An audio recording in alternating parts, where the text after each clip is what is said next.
All driver welfare association Howrah ১ নম্বর ব্লকের উদ্বোধন হলো সোমবার। উদ্বোধনী এই অনুষ্ঠানে উপস্থিত ছিলেন হাওড়ার দেবজিৎ শীল মহাশয়। তার নেতৃত্বে এই অ্যাসোসিয়েশনের উদ্বোধন হয় এই দিন। এই সংগঠনের উদ্দেশ্য হলো, এটা আমরা আজকে হাওড়ার একটা ১ নম্বর ব্লক উদ্বোধন করলাম।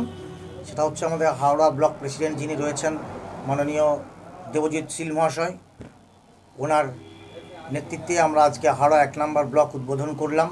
মূল উদ্দেশ্য হলো আমাদের, দেখুন, আমরা হচ্ছি ভারতবর্ষের ড্রাইভার।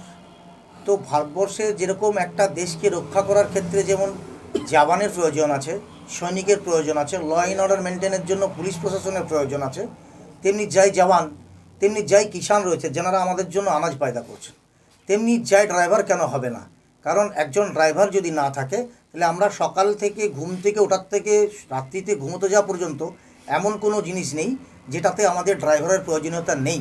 কিন্তু বিগত 10 বছর ধরে আমরা আন্দোলন চালিয়ে যাচ্ছি। ড্রাইভার আয়োগ, ড্রাইভার দিবস এবং ড্রাইভারের 29 দফা আমাদের দাবি রয়েছে। এই নিয়ে বিভিন্ন কার্যালয়ে আমরা আমাদের কাগজ এবং নথিপত্র আমরা জমা করছি, কিন্তু কোথাও কোনো সাড়া পাচ্ছি না। হাবড়া থেকে মলয় দাসের রিপোর্ট, নোবেল বাংলা।